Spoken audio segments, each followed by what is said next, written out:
कला केंद्रावर वेश्या व्यवसाय, 13 महिलांची सुटका, 9 जणांविरोधात गुन्हा दाखल। टेंभुर्णी पंढरपूर रोडवरील माढा तालुक्यातील परिते येथील साई लोकनाट्य कला केंद्रावरील वेश्या व्यवसायावर पोलिसांनी छापा टाकत कारवाई केली आहे।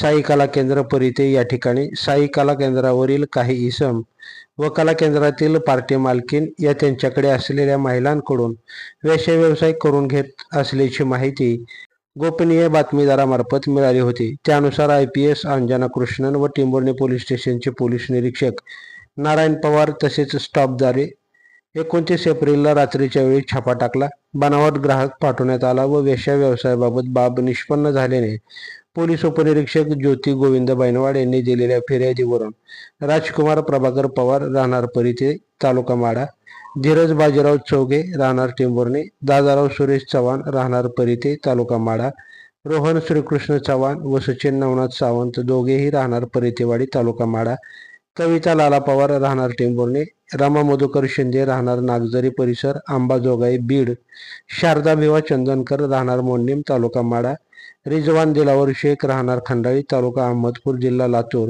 या आरोपींविरुद्ध गुन्हा रजिस्टर नंबर 266/2025 अनैतिक व्यापार प्रतिबंध कायदा 1956 कलम 3, 4, 5, 6 व भारतीय न्याय संहिता 2023 कलम 143(2)(3)(5) नुसार गुन्हा दाखल करण्यात आला आहे। ही कारवाई पंढरपूर व टेंभुर्णी पोलिसांच्या पथकाने केली आहे। तर या छाप्यात 13 महिलांची सुटका देखील करण्यात आली आहे। अधिक तपास पोलीस निरीक्षक पवार करीत आहेत।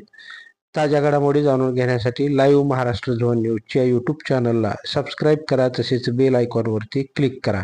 महिला त्यांच्याकडे असणाऱ्या महिला आहेत त्यांना पैशाचा आमिष दाखवून त्या ठिकाणी ते वेश्या व्यवसाय करून घेत होत्या त्यांच्याकडनं।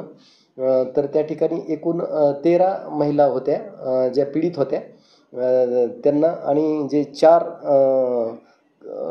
कला केंद्र वर पार्टी मालकीन म्हणून होत्या ते 4, आणि त्या ठिकाणी मॅनेजर आणि लॉजचे आपले कला केंद्राचे मालक त्यांचे भाऊ मालक हे ॲडमिट आहेत त्यांचा ॲक्सिडेंट झाल्यामुळं। तर ते राजकुमार पवार हे ते चालवत होते। राजकुमार पवार आणि त्या ठिकाणी त्याच्याबरोबर असलेले धीरज बाजीराव चोंदे, दादाराव सुरेश चव्हाण, सचिन नागनाथ सावंत, रोहन चव्हाण यांना आम्ही त्या ठिकाणी ताब्यात घेतलं। त्याचबरोबर पार्टी मालकीन जे असतात त्यांना पण ताब्यात घेतलं। एकूण 5 जेंट्स आणि 4 पार्टी मालकीन महिला यांच्यावर आम्ही गुन्हे दाखल केलेले आहेत, त्यांना अटक केलेली आहे।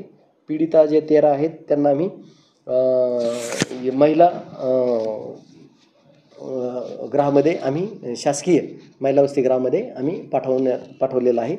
सदर गुन्ह्याचा अधिक तपास चालू आहे।